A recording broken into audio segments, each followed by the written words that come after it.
जय जय रघुवीर समर्थ। शुका सारिखे पूर्ण वैराग्य जाचे, वसिष्ठा परिज्ञान योगेश्वराचे। कवी वाल्मिका सारिखा मान्य ऐसा, नमस्कार माझा सद्गुरु रामदासा। श्रीराम मला वाटते अंतरी त्वा वसावे, तुझ्या दासबोधासी त्वा बोध व्हावे। अपत्या परी पाववी प्रेम ग्रासा, महाराज या सद्गुरु रामदासा। श्रीराम श्रीकृष्ण गोविंद हरे मुरारे, हे नाथ नारायण वासुदेव। प्रद्युम्न दामोदर विश्वनाथ, मुकुंद विष्णुर्भगवन् नमस्ते। सच्चिदानंद रूपाय विश्वोत्पत्त्यादिहेतवे, तापत्रय विनाशाय श्रीकृष्णाय वयं नमः। कृष्णाय वासुदेवाय हरये परमात्मने, प्रणतक्लेशनाशाय गोविंदाय नमो नमः। वसुदेवसुतं देवं कंसचाणूरमर्दनं, देवकी परमानन्दं कृष्णं वन्दे जगद्गुरुं। कृष्णकमलपत्राक्षं पुण्यश्रवणकीर्तनं, वासुदेवं जगद्योनिं नौमि नारायणं हरिं। कृष्ण कृष्णेति कृष्णेति यो मां स्मरति नित्यशः, जलं भित्त्वा यथा पद्मं संसारात् उद्धराम्यहं। कृष्णाय वासुदेवाय देवकी नन्दनाय च, नन्दगोपकुमाराय गोविन्दाय नमो नमः। नमः पङ्कजनाभाय नमः पङ्कजमालिने, नमः पंकजनेत्राय नमस्ते पंकजांग्रे। गोपाल कृष्ण भगवान की जय। जय जय रघुवीर समर्थ। श्री भगवानुवाच, ज्ञानं परमगुह्यं मे यद्विज्ञानसमन्वितं, सरहस्यं तदङ्गं च ग्रहाणगदितं मया। यावानहं यथा भावो यद्रूपगुणकर्मकः, तथैव तत्त्वविज्ञानमस्तु ते मदनुग्रहात्। अहमेवासमेवाग्रे नान्यं दत्सदसत्परं, पश्चादहं यदेतच्च यो वशिष्येत सोऽस्म्यहम्। वृतेर्थं यत् प्रतीयेत् न प्रतीयेत् चात्मनि, तद्विद्यादात्मनो मायां यथा भासो यथा तमः। यथा महान्ति भूतानि भूतेषु चावचेष्वनु, प्रविष्टान्यप्रविष्टानि तथा तेषु न तेष्वहम्। एतावदेव जिज्ञास्यं तत्त्वजिज्ञासुनात्मनः, अन्वयव्यतिरेकाभ्यां यत् स्यात् सर्वत्र सर्वदा। एतन्मतं समातिष्ठ परमेण समाधिना, भवान् कल्पविकल्पेषु न विमुह्यति कस्यचित्। गोपाल कृष्ण भगवान की जय। अष्टमस्कंद प्रथमोध्यायात मन्वंतर कथा विख्यात गजेंद्र सापडला ग्राहमुखात द्वितीयोध्यायी कथा आहे। तृतीयात गजेंद्रकृत स्तुती, पावला संकष्टमुक्ती, गजग्राह पूर्वकथाती। चतुर्थोध्यायात ब्रह्मदेवताकृत भगवतस्तुती, पंचमोध्यायी निवेदिलीती, देव दैत्य सागर मंथती। षष्ठाध्यायीची कथा सिंधू मंथन शिवविषपान। सप्तमात निवेदन मोहिनी अवतार। ग्रहण अष्टमोध्यायी। अमृत वितरण नवमात, देवासुर संग्राम दशमात, संग्राम समाप्ती एकादशात, द्वादशी मोहिनी शुभमोहन। पुढील सातमन्वंतर त्रयोदशात त्याचा विस्तार, म्हणूनच्या कर्माचा विचार चतुर्दशोध्यायी। बली स्वर्गविजय पंचदशात, आदिती पयोवृत षोडशात, आदितीशी प्रभुप्राप्ती सप्तदशात, वामन बली भेट अष्टादशी। त्रिपाद भूमिदान कथा 19वी विख्याता, द्विपादे जिंकी विश्वसत्ता 22व्यात वामन। बलिबंधन 21, बलिमुक्तता 22, बलीशी सुतलप्राप्ती 23, 24 मत्स्यावतार कथा। गोपाल कृष्ण भगवान की जय। जय जय रघुवीर समर्थ। श्री राम जय राम जय राम। आज चैत्र शुद्ध पंचमी। 2 मिनिटात सामान देतं। उद्या षष्ठीचा दिवस आहे, चैत्र शुद्ध षष्ठी। श्री कृष्णदास महाराज यांची उद्या पुण्यतिथी असते. माझ्या माहितीप्रमाणे 109वी पुण्यतिथी आहे.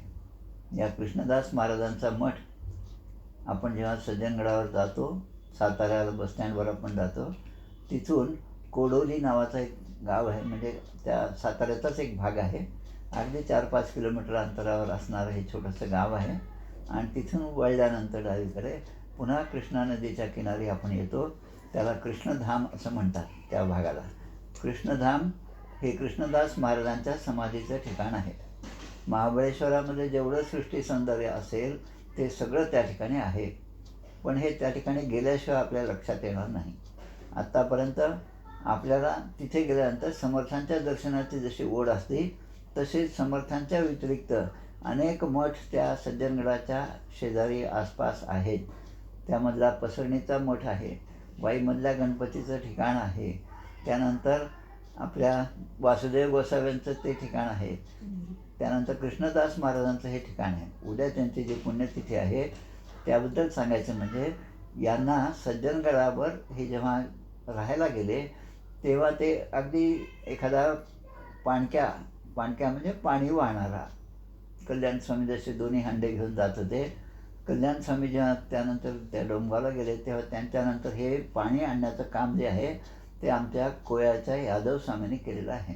आणि त्यानंतर हेच काम पुढे या कृष्णदास महाराजांनी केलेलं आहे. अगदी एका तुकाराम महाराजांच्या अभंगातून प्रेरणा घेऊन यांचं पूर्ण जीवन सुरू झालेलं आहे. हे स्वतः खरं म्हणजे शिक्षक होते, मास्तर होते आणि शिक्षकी पेशामध्ये राहून मुलांना सगळं शाळेतलं ज्ञान दिल्यानंतर मग समर्थांचं साहित्य शिक्षक त्या मुलांकडून सगळं करून घेत असत. आणि एवढंच नव्हे तर त्या मुलांसाठी रोज सकाळी सूर्यनमस्कार उपासना झाली की त्यांच्यासाठी काहीतरी खायलासुद्धा ते तयार करून ठेवत असत. माहुली संगम आज आपण जे पाहतो स्टेशनपासून साताऱ्याकडे जाताना उजव्या बाजूला संगम आहे आणि डाव्या बाजूचा भाग जो आहे तो भाग म्हणजे यांच्या समाधीचा भाग आहे. आणि खूप सुंदर समाधी. त्यांचे अनेक सवया ज्या आहेत त्यासुद्धा आपण रोज म्हणतो, पण आपल्याला असं वाटतं की त्या समर्थांच्या सवया आहेत. कृष्णदास आणि रामदास दोन्हीकडे दासच शब्द असल्यामुळे दास म्हणे असं त्यामध्ये येतं. आणि त्यामुळे मध्ये एक लेख आला होता 2014मध्ये, त्यामध्ये हे स्पष्टपणे सांगितलं होतं. माझ्या माहितीप्रमाणे आमचे एक देशपांडे म्हणून आहेत, सज्जनगडावर राहतात नेहमी, साताऱ्याचे आहेत, त्यांनी हा लेख दिला होता की कृष्णदास महाराजांच्या चरित्रावर. आणि दुसरं म्हणजे कृष्णदास महाराजांचं आणि अकोल्याचं खूप जवळचं नातं आहे. अकोल्यामध्ये असणारी राष्ट्रीय शाळा, जे मुनी गुरुजी होते त्या ठिकाणी, या मुनी गुरुजींनी ही प्रेरणा कृष्णदास महाराजांच्याकडून घेतली आणि अकोल्यामध्ये आल्यानंतर त्याने ती शाळा स्थापन केली. त्यामुळे अनेक जण आणि एक अविनाश खर्शीकर नावाचे एक नट आहे मराठीमध्ये, त्याचे वडील जे आहेत ते सुद्धा कृष्णदास महाराजांचे शिष्य होते. आणि असे सगळे शिष्य परंपरा जी आहे, त्याबरोबर आपल्याकडे असणारे शंकररावजी राऊत आपल्या सगळ्यांना माहिती आहे, ज्याने आपल्याला खेसे यांच्या घरात म्हणजे जुन्या अकोला शहरामध्ये त्यांच्या घरी आपण त्यांची आत्मारामावरची प्रवचनं ऐकली आहेत आणि सत्यसाईबाबांचे चांगले भक्त आहेत. ते सुद्धा याच कृष्णदास महाराजांचे अनुग्रहित आहेत. आणि म्हणून ते सुद्धा जेव्हा मला काही कल्पना नव्हती, माहितीसुद्धा नव्हती, तेव्हा हे चैत्र शुद्ध षष्टीच्या दिवशी त्या ठिकाणी पुण्यतिथीला जायचे. पण असा अभ्यास करता करता या ठिकाणाचे मला ती सगळी माहिती मिळाली. आपले स्वामी जे आहेत आदरणीय श्री दुर्गाप्रसाद स्वामी यांच्याबरोबर एकदा मी जाऊनसुद्धा आलो. आणि मग नंतर आमचे गणोरकर दोघेही, प्रदीप दादा वहिनी आणि प्रदीप कपाळे आणि वहिनी म्हणजे रंजना आणि मी, अशा 5 जण आम्ही त्या ठिकाणी पारायण केलेलं आहे. उद्या त्यांची पुण्यतिथी आहे. त्यानिमित्त फेसबुकवर माझं एक प्रवचन झालं होतं कृष्णदास महाराजांच्या चरित्राचं, ते सुद्धा मी ग्रुपमध्ये उद्या देणारच आहे. ते सर्वांनी अवश्य पाहावं. आणि एक शिक्षक कशा प्रकारे रामदासी जीवन घडवू शकतो. दरवर्षी 4 महिने ते पायी भ्रमण करायचे आणि पायी भ्रमण करून आल्यानंतर ते सगळं समर्थांना नेऊन त्या ठिकाणी ते अर्पण करायचे. त्यांना मिळालेले जे काही भांडेकुंडे असतील ते सुद्धा त्यांनी सज्जनगडावर दिलेले आहे. रामदास सज्जनगड असं त्यावरची नावं असलेली भांडी सज्जनगडावर आहेत, पण मला अजून काही ती पाहण्यात आलेली नाहीत. एकही भांडं त्या नावाने मला तिथे दिसलं नाही. मी चौकशी बऱ्याच ठिकाणी केली आहे त्या ठिकाणी. असो, तर हे चरित्र आपण जरूर वाचावं. आता आपल्या मुख्य विषयाकडे आपण वळूया. 8व्या स्कंदामधला त्रयोदशोध्याय हा आगामी 7 मन्वंतराचे वर्णन. हा 8वा स्कंद जो आहे त्याचा विषय काय? आपण पाहिलं की पहिले 2 स्कंद जे आहेत, पहिला आणि दुसरा, हे अधिकारी कोण, या श्रीमद भागवताच्या श्रवणाचे अधिकारी कोण, त्यांच्या ठिकाणी कोणते गुण असावे हे सांगणारे आणि भगवंताचं वैभव सांगणारे पहिले 2 स्कंद आहेत. 3ऱ्या स्कंदापासून हे विषय सुरू होतात आणि यामध्ये पूर्णपणे 10 विषय आहेत. हा ग्रंथ म्हणजे श्रीमद भागवत जो आहे त्याला महापुराण असं म्हणतात, कारण यामध्ये 10 लक्षणं आहेत. इतर पुराणांमध्ये 5च लक्षणं आहेत, पंचलक्षणाने, आणि या ठिकाणी दशलक्षणाने 10 लक्षणं असल्यामुळे याचं एक महत्त्व वेगळं आहे. आणि त्यामधल्या 8वा स्कंद जो आहे त्याचं लक्षण म्हणजे मन्वंतर, आणि आता 9वा जो येईल त्याचं लक्षण म्हणजे ईशानुकथा, परमेश्वराच्या भगवंताच्या कथा, या 9व्या स्कंदात आपण पाहणार आहोत. या 8व्या स्कंदामध्ये मन्वंतराचं वर्णन आहे. आता मन्वंतर म्हणजे काय, थोडंसं लक्षात घ्या की ब्रह्मदेवाच्या उत्पत्तीपासून, भगवंताच्या नाभी कमळापासून, नाभीमध्ये जे कमळ निर्माण झालं त्यामध्ये ब्रह्मदेवाची उत्पत्ती झाली. त्या ब्रह्मदेवाच्या उत्पत्तीपासून ब्रह्मदेवाच्या लयापर्यंत, म्हणजे ब्रह्मदेवाचं जे 100 वर्षाचं आयुष्य आहे त्यामध्ये एकूण 14 मनू होतात. आता त्यांचं वर्ष हे त्यांच्या वर्षाप्रमाणे, जसं आपण म्हणतो हिंदू नववर्ष पाडव्याला सुरू होतं, मुसलमानांचं असेल तर त्यांच्या त्या दिवशी सुरू होतं, इंग्रजांचं आहे तर जानेवारीमध्ये सुरू होतं, तसं या मन्वंतराचं जे आहे त्याचा हिशेब जरा काही वेगळाच आहे. तो आपल्याला समजण्यासाठी खूप अवघड आहे. सत्य, त्रेता, द्वापार, कली हे जे 4 युग आहेत, त्या 4 युगांची बेरीज जी आहे ते 43,20,000 वर्ष म्हणजे आपले, आणि असं त्याला चतुर्युग म्हणतात. असे 71 चतुर्युग झाले, म्हणजे एक्झॅक्टली 71 नाही, 71च्या वर थोडेसे आहेत. तर तेव्हा एका मनूचं त्या ठिकाणी प्रादुर्भाव असतो किंवा एका मनूचं राज्य असतं. आणि असे त्या ब्रह्मदेवाच्या पूर्ण आयुष्यामध्ये 14 मनू होत असतात. आणि 14 गुणिले 71 केलं तर काहीतरी 980-84 येतात, 994 येतात. आणि मग उरलेले जे आहेत ते आहेत, म्हणजे 1000 वेळेस सत्य, त्रेता, द्वापार, कली असं जे होतात त्याचा हिशोब म्हणजे या ब्रह्मदेवाचं आयुष्य, आणि त्यामध्ये 14 मनू आहेत. आता या मनूंचा जर हिशोब केला तर आता सध्या जे सुरू आहे ते वैवस्वत मन्वंतर आहे, म्हणजे 7वा मनू आहे. सूर्यनारायणाचे पुत्र. आपल्या गीतेमध्ये एक श्लोक आहे, विवस्वते योगम प्रोक्तमान अहम अव्ययम विवस्वान मनवे प्राह मनोर इक्ष्वाकवे ब्रवीत. 4थ्या अध्यायातला पहिला श्लोक आहे. ज्ञानकर्म संन्यास योग नाम. त्यामध्ये भगवंत सांगतात, कृष्ण सांगतात अर्जुनाला की हा जो योग आहे ज्ञानकर्म संन्यास योग, याचं ज्ञान मी सर्वप्रथम सूर्याला दिलं होतं, आणि सूर्याने त्याचा पुत्र असणाऱ्या श्राद्धदेव म्हणजे वैवस्वत मनूला दिलं, आणि मनूनी इक्ष्वाकू राजाला दिलं.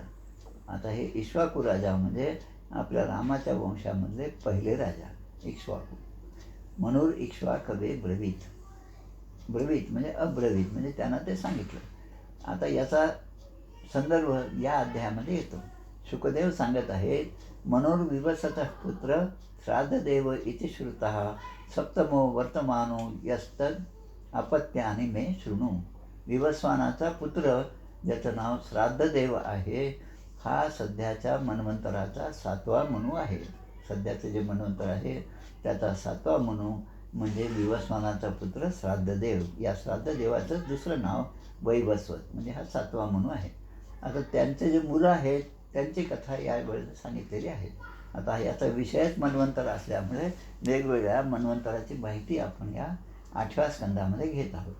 पुढे सांगतात, इक्ष्वाकुर नभगश्चैव दृष्ट शर्यातिरेव च नरिष्यन्तोऽथ नाभाग सप्तमो दिष्ट उच्यते. या वैवस्वत मनूचे 10 पुत्र होते, त्यांची नावंसुद्धा दिलेली आहेत. इक्ष्वाकू, नभग, दृष्ट, शर्याती, नरिष्यंत, नाभाग, दिष्ट, करुष, पृषद्र आणि वसुमान हे ते 10 पुत्र आहेत. आता प्रत्येक मनूच्या ठिकाणी आपण लक्षात ठेवण्याचं काय, त्यांचे पुत्र कोण होते, त्यावेळेस ते जे देवता आहेत ते कोण आहेत, देवाचे गण कोण आहेत, आणि त्यावेळेस ते इंद्र कोण आहेत, या 3 गोष्टी महत्त्वाच्या आहेत आणि त्याच या अध्यायामध्ये सांगितलेल्या आहेत. पुढे म्हणतात, याच मन्वंतरामध्ये जे देव होते त्या देवांची नावं म्हणजे आदित्य, वसु, रुद्र, विश्वदेव, मरुद्गण, अश्विनी कुमार आणि ऋभू. आणि त्यावेळेस ते इंद्र जे आहेत ते इंद्रपदावर जे होते ते पुरंदर होते. अकोल्यामध्ये दर 3-4 वर्ष झाले की कलेक्टर जसे बदलतात तसं प्रत्येक मन्वंतरामध्ये ते इंद्रसुद्धा बदलत असतात. इंद्र हे पद आहे आणि त्यावर आरूढ होणारं जी व्यक्ती, देव ऋषी आहेत, देवता सम आहेत, त्यांची नावं बदलत जातात. पण कलेक्टर हे पद तसंच्या तसंच राहतं, जसं मुख्यमंत्री आहे, प्रधानमंत्री आहे त्याप्रमाणे. आता पुढे येतं, आदित्या वसवो रुद्रा विश्वे देवा मरुद्गणः अश्विनो ऋभवो राजन इंद्रस्तेषां पुरंदरः. पुरंदर हा इंद्र आहे. आणि मग 7 ऋषींचं नावं येतात या सप्तम मन्वंतरामध्ये. 7व्या मन्वंतरामध्ये जे 7 ऋषी आहेत त्यांची नावं एका श्लोकामध्ये या ठिकाणी दिलेली आहेत. कश्यपो, अत्रि, वसिष्ठ. कश्यप, अत्रि आणि वसिष्ठ. विश्वामित्रोथ गौतम, विश्वामित्र ऋषी आणि गौतम ऋषी. जमदग्निर भरद्वाज, जमदग्नी आणि भरद्वाज इति सप्तर्षय स्मृताः. हे 7 ऋषी आहेत या मन्वंतराचे, म्हणजे 7व्या मन्वंतराचे. आता या 7 ऋषींच्या बद्दल आपण जे संध्या म्हणतो, रोज त्रिकाल संध्या करावा असा आपला नियम आहे सनातन धर्माप्रमाणे. सकाळ, दुपार, संध्याकाळ संध्या केली पाहिजे. त्या संध्येमध्ये जे वेगवेगळे विभाग आहेत, आचमन आहे, प्राणायाम आहे, संकल्प आहे, प्रथमार्जन आहे, मंत्राचमन आहे, द्वितीय मार्जन आहे, अगमर्षण आहे, अर्घ्य देणं आहे, हे सगळं जे आहे त्याच्यामध्ये एक भाग येतो की यामध्ये या सगळ्या ऋषींचं नाव घेतलं जातं. ते नाव जे आहे ते आपण घेतो ते प्राणायामाच्या वेळेस. प्रणवस्य परब्रह्म ऋषी परमात्मा देवता दैवी गायत्री छंदः सप्तानां व्याहरतीनाम. मग हे 7 ऋषींचं नाव आहे विश्वामित्र, जमदग्नी, भरद्वाज, गौतम, अत्रि, वसिष्ठ, कश्यप ऋषयः. म्हणजे या 7 ऋषींची नावं संध्येमध्ये प्राणायामाच्या पूर्वी आपण रोज घेत असतो. तीच इथे या ठिकाणी 5व्या श्लोकामध्ये ही 7ही नावं दिलेली आहेत. आता 8व्या श्लोकामध्ये या ठिकाणी जो उल्लेख केलेला आहे तो म्हणजे अत्रापि भगवत जन्म कश्यपाद आदितेर भूत आदित्यानाम वरजो विष्णू वामन रूप दृक. म्हणजे आता 7व्या मन्वंतरामध्ये जे वर्णन येतं ते म्हणजे कश्यप आणि आदिती यांच्या पोटी. आपण आता आपल्याला एवढं जनरल नॉलेज आलेलं आहे की आदिती आणि कश्यपांच्या पोटी ज्यांचा जन्म झाला ते सगळे देवता आहेत आणि दिती आणि कश्यपांच्या पोटी जे जन्म झाले ते सगळे दैत्य आहेत. त्यामुळे या देवतांच्या ठिकाणी आदित्य, त्यांना आदित्य हे नाव आहे, आदितीचे पुत्र म्हणून आदित्य. आणि त्या आदित्य म्हणजे ती सगळी जे भावंड आहेत त्यामधला सगळ्यात लहान भाऊ जो आहे तो म्हणजे वामन, वामन अवतार. आता या मन्वंतरा या स्कंदामध्ये जे 3 भाग आहेत त्याच्यामधला आता शेवटचा भाग जो आहे तो वामनाचं चरित्र, वामनाचा अवतार आणि त्याच्या लीला ह्या ज्या आहे बली आणि वामन ही जी कथा आहे ती आता या पुढील 10 अध्यायामध्ये आहेत.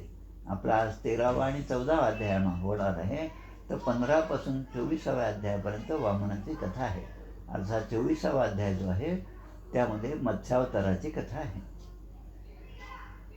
आपण आपल्या रामनामावलीमध्ये जे आपण रोज म्हणतो निर्गुण रूप जय जय राम, सगुण रूप जय जय राम. आधी निर्गुण आणि मग त्यापासून निर्माण झालेलं सगुण आणि नंतर भगवंताचे 10 अवतार त्यामध्ये आहेत.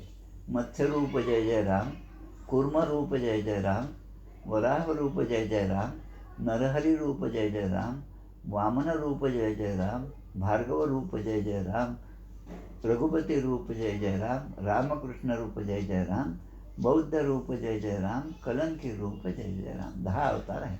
यामध्ये वामन अवताराचा उल्लेख आहे या आपल्या रामनामावलीमध्ये.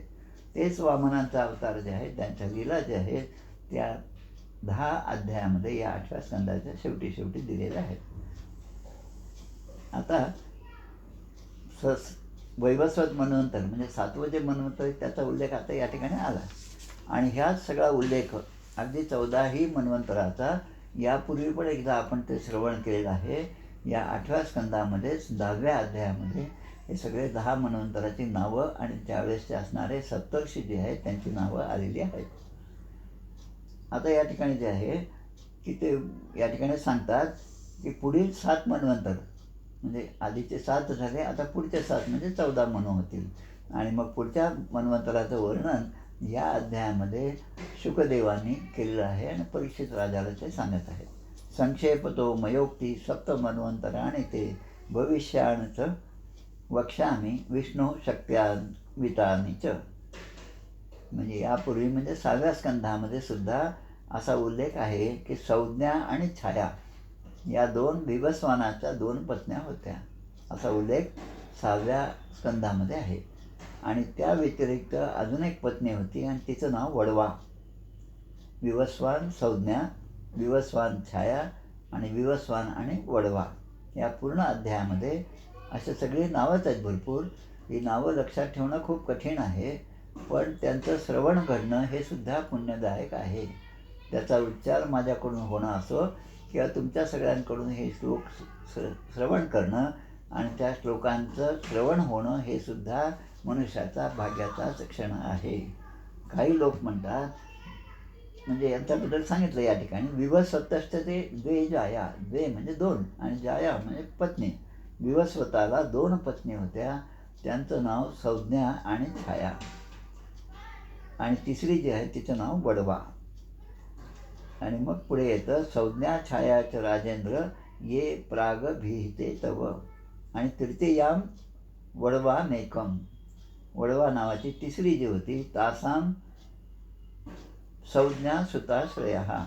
आणि मग आता त्यांचे कोण कोण मुलं होते ते सुद्धा या ठिकाणी सांगितलेलं आहे की संज्ञेपासून म्हणजे विवस्वान आणि संज्ञा यांच्या पोटी यम, यमी आणि श्राद्धदेव असे 3 संतानं झाले. यम, यमी आणि श्राद्धदेव. आता यम जे आहे ते आपल्याला माहिती आहे. यमी जी आहे ती यमाची बहीणच आहे यमी, आणि यमी म्हणजे आपली यमुना कृष्णाच्या चरित्रामध्ये पुन्हा येते. आणि श्राद्धदेव अशी 3 संतानं झाली. आता ही छाया जी आहे या छायाच्या पुढे पुन्हा 3 झाले पुत्र. त्यांचं नाव आहे सावर्णी, शनिश्चर आणि तपती नावाची कन्या. आणि तपती जी आहे तिचा विवाह संवर्णाशी झाला. आणि वडवा जी आहे म्हणजे विवस्वान आणि वडवा यांच्या पोटी अश्विनी कुमारांचा जन्म झाला. अश्विनी कुमार कोण? तर हे सगळ्या औषधींचे सगळे निर्माते अश्विनी कुमार. आणि हे केव्हाही 2 असतात अश्विनी कुमार.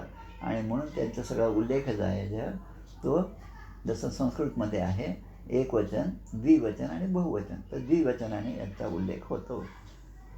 आता पुढे येतं 7वा मन्वंतर झालं, तर 8व्या मन्वंतराचं नाव काय आहे तर सावर्णी हे मन्वंतराचं नाव आहे. अष्टमे अंतरम आयाते सावर्णीर भविता मनोहू. म्हणजे भविता म्हणजे आता पुढे होणार आहे 8व्या मन्वंतरामध्ये, आणि त्या मन्वंतराचं नाव सावर्णी. सावर्णी हे ते मनु राहतील. आणि निर्मोक विरजस्काद्या सावर्णी तनया रूपा. सावर्णीचे जे पुत्र आहेत त्यांची नावं जे आहेत निर्मोक, विरजस्क असे त्यांची नावे. आणि त्यावेळी सुतपा, विरजा, अमृतप्रभ अशी देवतांची नावं आहेत. वेगवेगळ्या देवतांची नावं त्या काळातली म्हणजे 8व्या मन्वंतरामध्ये दिलेली आहेत. आणि विरोचनाचा पुत्र आपल्याला माहिती आहे बली.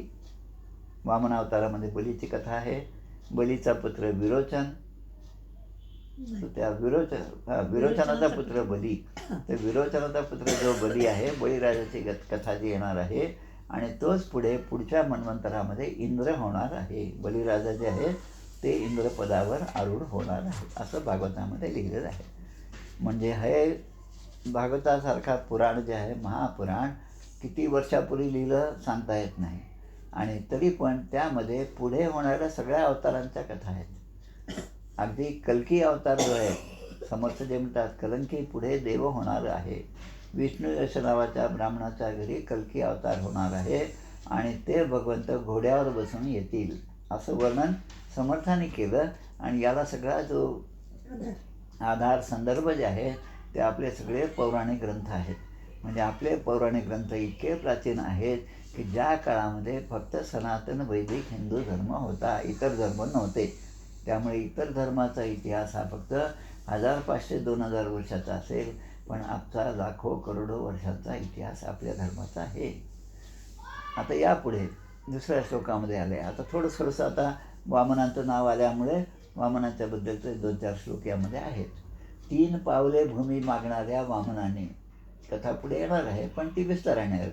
ज्या बलीला भगवंतांनी बांधलेलं होतं आणि त्यालाच नंतर त्याच्यावर प्रसन्न होऊन स्वर्गापेक्षाही चांगलं असं सुतलाचं राज्य दिलं. आतळ विचल सुतल तलातळ हे जे सप्तपाताळ जे आहेत त्यामधल्या सुतलाचं राज्य या बलीला दिलं होतं.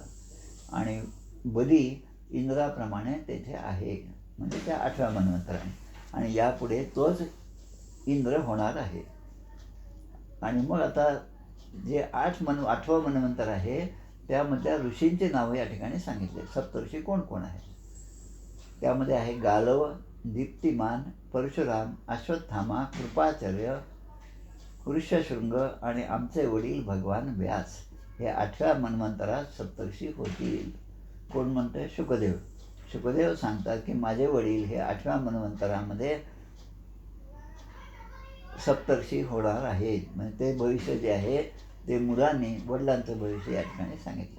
आता यामधलं जे एक नाव आहे ते आपल्यासाठी महत्त्वाचं आहे, ते म्हणजे ऋष्यशृंग. ऋष्यशृंग. आता हे काय महत्त्वाचं आहे ऋष्यशृंगाचं? कारण दशरथ राजाने जो पुत्रकामेष्टी यज्ञ केला त्या यज्ञासाठी प्रधान गुरु म्हणून जे आहेत ते ऋष्यशृंग आणि शृंगी ऋषी असे जे होते त्यांना त्या ठिकाणी बोलावलेलं होतं. आणि एका अर्थाने या ऋष्यशृंग ऋषींची पत्नी जी आहे ती रामांची बहीण दशरथाची मुलगीच आहे, ती शांता नावाची. हा पण उल्लेख आहे. आणि अजून एक आनंदाची गोष्ट म्हणजे यांचं जे ठिकाण आहे हे आपल्या वाशिम जिल्ह्यामध्ये आहे. वाशिमपासून पुसद आनसिंग नावाचं गाव आहे. आनसिंगमध्ये मुलाची समाधी आहे. तिथून पुढे गेले की भंडारक नावाचं एक गाव आहे, त्या ठिकाणी वडिलांची समाधी आहे. आणि या 2 समाधीचं निसर्ग वर्णन खूप छान आहे. अशी चंद्राकार अशी नदी आहे, खूप खोलामध्ये नदी आहे. आणि जी समाधी आहे ती अगदी वरच्या बाजूला आहे. खाली खोलामध्ये आपल्याला नदीचं भरपूर पात्र पाण्याने भरलेलं दिसतं आपल्याला. आणि आनंदाची गोष्ट म्हणजे आमचे जे 61 पारायण झाले त्यामधलं माझ्या माहितीप्रमाणे 21वं किंवा 24वं पारायण या ठिकाणी झालेलं आहे. म्हणजे रामदासी संप्रदायातील रामदासी मठांमध्ये जे पारायण केलं त्यामधलं हे पारायण वैशिष्ट्याचं आहे की या 4 पुत्रांचा जन्म ज्यांच्यामुळे झाला, ज्यांनी तो यज्ञ केला, त्या ऋष्यशृंग ऋषींच्या समाधीस्थानी ते पारायण झालेलं होतं. आता यामध्ये पुढे दिलेलं आहे देवगुह्याची पत्नी. देवगुह्य ऋषी त्यांची पत्नी सरस्वती आणि हिच्यापासून जे पुत्र झाले त्यांचं नाव सार्वभौम. आणि हा सुद्धा भगवंताचा अवतार आहे. सार्वभौम म्हणजे सार्वभौमत्व म्हणजे सगळीकडे ज्याची सत्ता आहे असे ऋषी. आणि त्यांचे आईवडील म्हणजे देवगुह्य आणि सरस्वती. आणि त्या काळामध्ये पुरंदर या नावाने इंद्र होणार आहे. आणि स्वर्गाचे राज्य हे पुरंदर काय करतील 8व्या मन्वंतरामध्ये की स्वर्गाचे राज्य इंद्राकडून घेऊन ते बलीला देतील. हे सुद्धा भविष्य सांगितलेलं आहे. पुढे 10व्या मनुची गोष्ट आता या ठिकाणी येते. दक्ष सावर्णी वरुणाचा पुत्र. वरुण माहिती आहे आपल्याला. वरुणाचा पुत्र दक्ष सावर्णी हा 9वा मनू होईल. आणि त्यावेळेस भूतकेतू, दीप्तकेतू असे त्याचे पुत्रांची नावं असतील. आणि पार, मरीची, गर्भ इत्यादी देवांचे गण राहतील. आणि इंद्राचं नाव त्यावेळेस अद्भुत असं असेल. नंतर आयुष्यमानाची पत्नी अंबुधारा ही ऋषभाच्या रूपाने भगवंत अवतार घेतील या ऋषभदेवाच्या नावाने. हे ऋषभदेव वेगळे आहेत. अद्भुत नावाचा त्यावेळेसचा इंद्र असणार आहे. नंतर 10वा मनू जो आहे तो ब्रह्मसावर्णी आहे. त्याबद्दलचं या ठिकाणी दिलेलं आहे. उपश्लोकाचा पुत्र ब्रह्मसावर्णी हा 10वा मनू होईल. आणि 10व्या मनूच्या काळामध्ये भूरिशेन इत्यादी ज्याचे पुत्र होतील हविष्मान, सुकृती, सत्य, जय, मूर्ती असे सप्तर्षी त्यावेळेस राहतील. आणि इंद्र जो आहे ते इंद्रपद हा शंभू हे ऋषी त्यावेळेस ते भूषवणार आहेत. नंतर विश्वसृजाची पत्नी विशुची हिच्यापासून विश्वक्सेनाचा जन्म होईल. आता हे आपण पाहतोय कुठल्या 10व्या मनुच्या काळातलं. आणि हे विश्वक्सेन हे पुढे विश्वसृज आणि विशुची यांच्या पोटी जन्म घेणार आहेत. आणि या विश्वक्सेनाची मूर्ती आजही आपल्याकडे तयार आहे. हे वैशिष्ट्य आहे. तिरुपती बालाजीला आपण जर गेलात तर त्या ठिकाणी किंवा न जातासुद्धा आपल्याला आपल्या टी व्हीवर हे पाहता येतं. त्या SVBC या चॅनलवर रोज सकाळी आणि शुक्रवारी अगदी हमखास सकाळी जेव्हा अभिषेक होतो तेव्हा या विश्वक्सेन मूर्तीलाच अभिषेक होतो.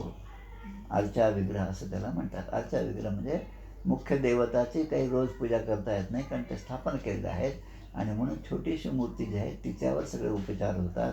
आणि ते म्हणजे आपले विश्वक्सेना, विश्वक्सेनो जनार्दन हा विष्णू सहस्रनामामध्ये ही सगळी नावं आलेली आहेत. आणि तो भगवंताचा अंशावतार आहे. आणि त्यावेळेस इंद्र जो आहे त्या इंद्राचं नाव शंभू असं आहे. आता 11वे मनु जे आहेत त्यांचं नाव आहे धर्मसावर्णी. हे 11वे मनु होतील. आणि त्यावेळेस सत्य, धर्म इत्यादी 10 पुत्र होतील.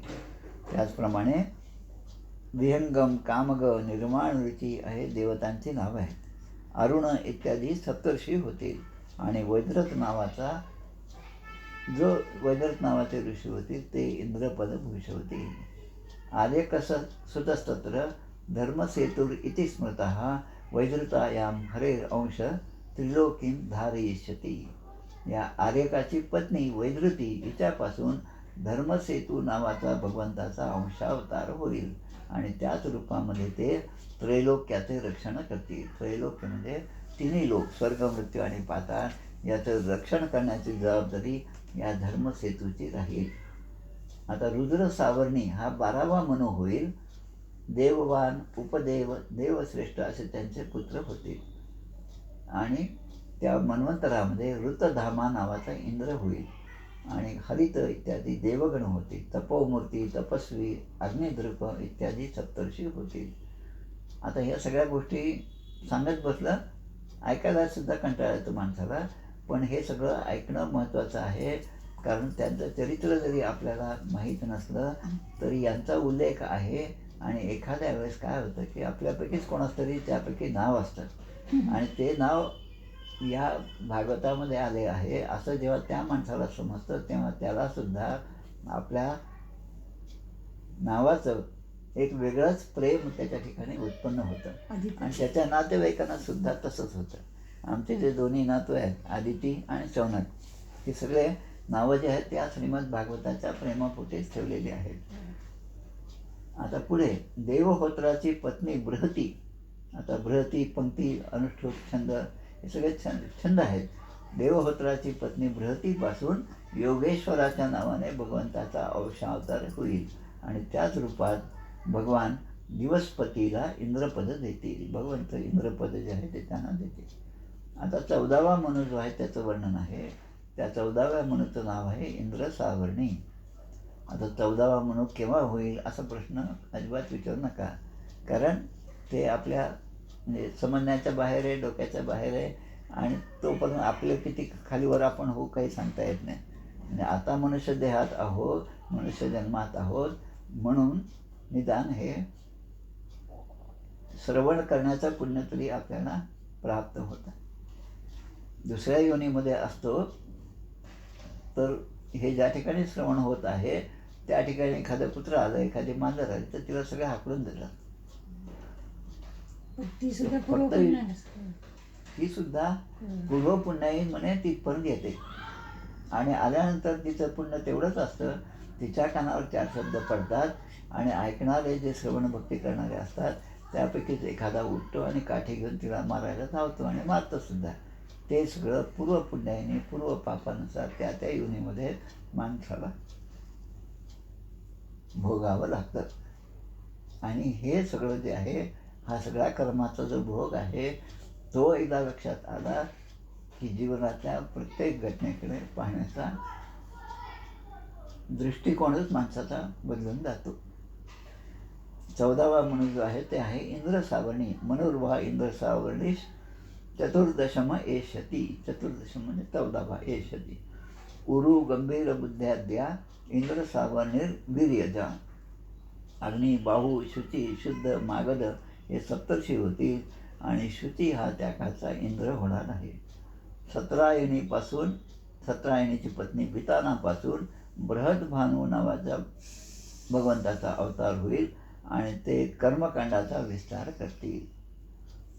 तर आता सांगतात परीक्षित राजाला शुकदेव सांगत आहेत की 17 तदेव बृहद्भानुस्तदा हरिही, म्हणजे हरी बृहद्भानू नावाच्या रूपाने त्यावेळेस अवतार घेतील. वितानाया महाराजो क्रिया तंतून वितायिता. ही 14 मन्वंतरे भूत, वर्तमान आणि भविष्य. 14 मन्वंतरे मी सांगितली. आत्तापर्यंत झालेली मन्वंतरं सांगितली. आता वैवस्वत मन्वंतर सुरू आहे हे सांगितलं. आणि वैवस्वत मन्वंतराचा काळ आपल्या दृष्टीने, जसं वर्षाच्या दृष्टीने हा 43,20,000 वर्ष आहे. आणि त्यामध्ये किती झाली आता, तर फक्त 2,700-800 एवढीच झालेली आहेत. आणि अजून तर कितीतरी मोठा काळ याच 7व्या मनुचा आहे. आणि त्यानंतरचे जे मनू आहेत 7, त्याचंसुद्धा वर्णन मी तुम्हाला सांगितलेलं आहे. आणि याप्रमाणे या 14ही मनूंचा जे राज्य आहे त्याचा पूर्ण हिशेब केला तर तो 1000 चतुर्युगी एवढा होईल. 14 गुणिले 71 पॉईंट म्हणजे 1000. तर इतकं त्यांचं आयुष्य आहे. आणि इथे श्रीमद्भागवते महापुराणे पारमहंस्यां संहितायां मन्वंतरानुवर्णनं नाम 13दशोऽध्यायः. श्रीकृष्णार्पणमस्तु. आता आपण हा 13वा अध्याय तो पाहिलेला आहे. आता आपण 14व्या अध्यायाकडे वळणार आहोत.